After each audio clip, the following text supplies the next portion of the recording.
Welcome back to another YouTube video, and today I'm going to be talking about why digital marketing campaigns for businesses fail. It's a very commonly asked question that I get. So for example, some of you guys might be watching this video and some of you might be trying to scale out your SEO campaigns, so your organic visits to your website. Some of you guys might be trying to scale out your PPC, so you might be bidding on certain keywords.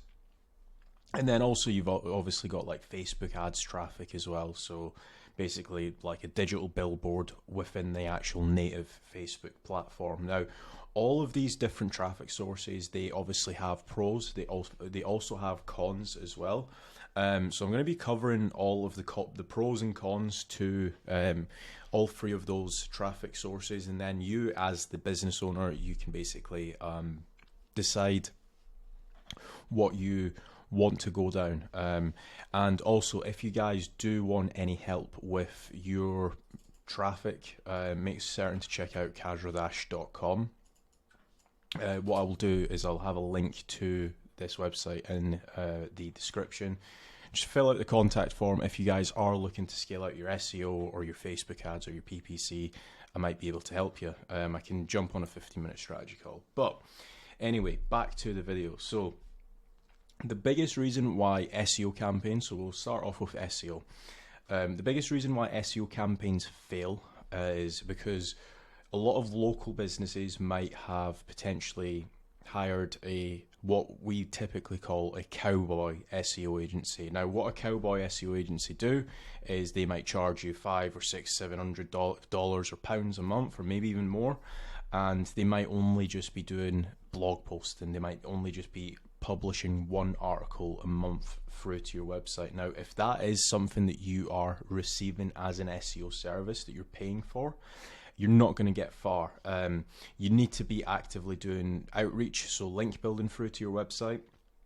You obviously need to be publishing articles on your website, so going after long tail keywords. Now, a few things to bear in mind when it comes to SEO, not to get too technical on this, is the fact that if you are trying to rank for plumbing services in Miami, you want to essentially get topical authority, and the best way that you can do that is by publishing long tail keyword articles. So how to check if your radiators are draining or leaking, sorry.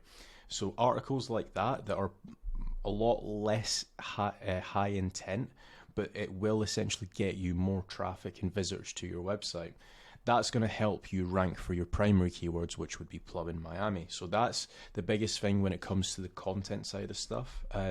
Typically, my strategy for an SEO campaign whenever I sign a client up is we essentially try to publish as many blog articles as we can in the first 6 months. So we don't limit it saying you only get 2 articles or you only get 5 articles. If we see a content deficit of, let's say, 150 articles, we'll very quickly try to publish 150 articles on the website as quickly as we can, which then makes more space for link building further down the line. And then the brilliant thing about that strategy going forward as well is when you do have topical authority, when you do try to rank for your primary keyword, which might be plumbers in Miami, or you might even have an e-commerce store, you might be trying to rank for men's running shoes. Once you have all the blog articles, it becomes a lot easier to rank for your primary keyword. You might need a lot less links. So that's why we primarily focus on blog articles, publishing those first, and then going after the link building side of stuff. Now, what are the other reasons, or what are the cons of SEO? So SEO, like what I've just mentioned, it's not a quick result by any means. Like, you will be able to get quicker results with Facebook ads or with PPC, for example. So always just bear that in mind. If obviously you want results very quickly, let's say you are a local business and you have got a sales team of 6 people that don't have any inquiries, you're probably going to want to think about SEO, but just have in the back of your head that it's going to be a long long-term play, so it might be a 6 to 12 month thing. Whereas if you're going for PPC, for example, you're going to be able to scale out leads or sales a lot quicker. So just bear that in mind. Now, it probably sounds like I am saying don't do SEO. I'm just highlighting the pros and cons for everything. The good thing about SEO is the fact that the quality of somebody landing on your website is going to be a lot more higher intent. So if somebody has searched, for example, a keyword like buy running shoes, they're probably in the market for buying running shoes. However, if you were to hit that person with an ad saying buy running shoes, and that person might be on their lunch break or they might not be interested, that ad on Facebook, for example, you're going to get a lot less quality clicks through to that. So just bear that in mind. So that is it for SEO side of stuff. What I might also do is do a separate video just talking about the pros and cons of SEO. But let's talk about PPC, because I don't want this video only specifically talking about SEO. So PPC, it is a lot quicker to get results. It obviously does come with a price. So PPC stands for pay per click. So for example, what I will do is I'll show you a couple examples of what PPC looks like. So if we were to search, for example, plumbers in London, let's see if there's any PPC ads. So as we can see here, these guys have got 2 ads now. Obviously they are Google My Business ads, and if we let's search for men's shoes as well. Men's shoes. So as we can see here, these are essentially there we go. Man Them Direct, ASOS, or actually just Man Them Direct is currently running PPC. Now, as soon as I've clicked on that listing, that's cost Man Them Direct's PPC listing. So let's say it's £5 a click or $5 a click. That click has just cost them $5. Now, PPC is really good to scale out inquiries very, very quickly. However, I wouldn't say that it's a long-term play, because obviously if you want to scale out your business very quickly, definitely do it by all means. But in the back of your head, you should also think of, if you have a well-performing PPC campaign, you should also be looking at potentially doing some SEO as well. Because if you have a well-performing PPC campaign, that tells me straight off the bat that you know what keywords people are searching for in Google that are high converting. And again, with, say for example, you're spending £5,000 or $5,000 a month. If you were to essentially just say, right, for the next 6 months, I'm going to spend $2,500, but I'm also going to scale out my SEO side of stuff. You already have the winning keywords, if that makes sense. So just bear that in mind. If you guys are running PPC, potentially look at doing SEO as well. If you guys aren't already doing that side of stuff, it's definitely well worth doing it. Especially if you can partner up with an SEO agency that knows what they're doing and stuff. If you guys do need help with that, just check out casualdash.com and I can certainly help you guys out. So what are the actual cons of PPC? Because right now it probably sounds amazing. Now, one thing you do need to worry about when it comes to running a PPC or a successful PPC campaign is negative keywords. So there's going to be certain keywords that you might be bidding on in your PPC campaign that just essentially burns your budget. Let's say you've got a £100 budget, you might be burning £60 on what you should be negative keywording. Now, what I mean by that is essentially you tell Google that I don't want to be shown for a variation of this keyword or of this phrase. One thing that a lot of people do, again, if you guys are with a PPC agency at the minute, test this out. You should be able to go into your negative keyword list and there should be like a list of keywords in there that should be essentially telling Google, don't bid on these keywords. There are also lists online, so negative keyword list. So you've got the best 400 negative keyword lists. So like, for example, if you are a law firm and you're doing personal injury law, you might want to essentially negative keywords such as jobs or resumes or CVs, for example, if you're in the UK. So for example, jobs, careers, informational. Now, if you're going broad on PPC and you're saying, right, I'm a law firm in Miami and I want to show up for a PPC listing for law firms in Miami, and you've just said law or law firms, people naturally will search for law firm jobs or law firm careers or law firm blogs. So there are certain keywords, or potentially even law books, right? There is a chance that your PPC listing can be shown for that.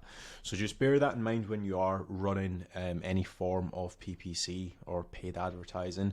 You do want to essentially start building up a negative keyword list. Obviously, the more negative keywords you do have in it, the more data you will essentially acquire, and your PPC campaign will essentially improve over time as well. So just bear that in mind. Apart from that, obviously we have spoke about the pros of PPC. The pros, you can very quickly generate inquiries if you know what you're doing. On the flip side, if you don't know what you're doing, or if, say, for example, you might be with a rogue agency, they might not know what they're doing, or they might be brilliant, but let's say they are the latter and they don't know what they're doing, they can very quickly burn budget and not get you any inquiries, or potentially it might be the wrong type of inquiry as well. So just bear that in mind. To run a successful campaign, I would probably say that a negative keyword list is super important, and a good landing page as well. A high converting landing page, again, is super important. You should be split testing your landing pages as well. So that is PPC. Now I want to talk about Facebook ads. So Facebook ads, we've all probably seen them. We're all on Facebook, or some people call them meta ads. Some people also call them Instagram ads. Now, a few things on Facebook ads. They can be very, very good for interruptional marketing. So, for example, if you're selling a t-shirt, or if you are selling an iPhone case, anything like that, it can be really, really good. That being said, you can also spy on your competitors. So what people might not know is you can essentially go to Facebook ads library. I'm hoping it doesn't let me ask me to log in. Yeah, that's fine. So let's do law. Lawyers. All right, lawyers. I can't spell. There we go. So, as you can see here, you've got a list of people that are running ads for the word lawyers. So you can essentially see what other people are running and essentially replicating what others are doing. So one thing that I would probably say about this is, let's say we wanted to run ads for law. I would be essentially getting a list of essentially working ads. So just spending some time on the Facebook ads library, or the meta ads library, some people call it now, and just seeing what type of messaging people are using, and essentially trying to replicate it. Now, that being said, meta ads over the years has gotten a little bit more difficult, in the sense that previously you were able to just run, for example, just a normal image ad style like this, but now you should be trying to test out different styles of ads. So for example, you might want to do some video ads, you might want to do some carousel ads that we've actually not seen. I'll try and find a carousel ad while I'm talking. So this is a carousel ad here. it just disappeared. But basically, you should try to essentially test all different types of angles for your audience. One thing to bear in mind is with Facebook ads, don't just boost the post. You want to essentially go to the Facebook Ads Manager. You can get very granular with Facebook Ads Manager. You can just literally Google it, and it should be the first thing that pops up. Facebook Ads Manager, or Meta Ads Manager. But this is it here, and then you've got your actual dashboard. But the good thing about doing meta ads this way is you can essentially pick out target audiences. So for example, let's say you are selling a dog product, you can target pet owners with this style of actually running a campaign.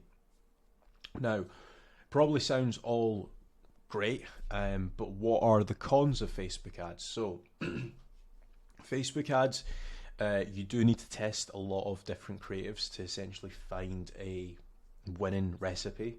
So that's what I was saying before. Try to run videos, try to run carousels, try to run images.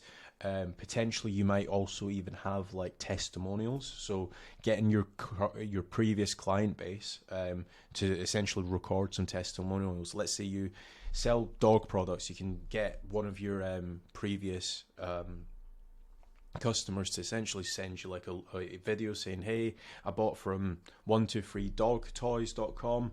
It was a brilliant product, the delivery was amazing, I got my dog toy in 24 hours. Running ads like that can essentially help with social proofing.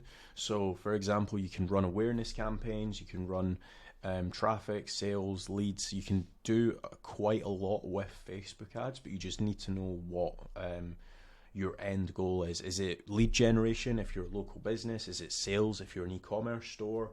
Is it general traffic? So just bear that in mind with Facebook ads. All of the different traffic sources do have pros and cons, but as a business owner, you should just be made aware of all the pros and cons to all traffic sources. So that being said, I feel like I've covered quite a lot. If you guys do want me to go into detail on just one specific traffic source, I can potentially even load up a couple ad accounts or potentially a PPC account or even the back end of an SEO. Do let me know in the comments if that's something that you guys do want to see. And again, as always, if you want a free 15-minute growth strategy call for your website, make sure to check out cadredash.com. And as always, thanks for watching.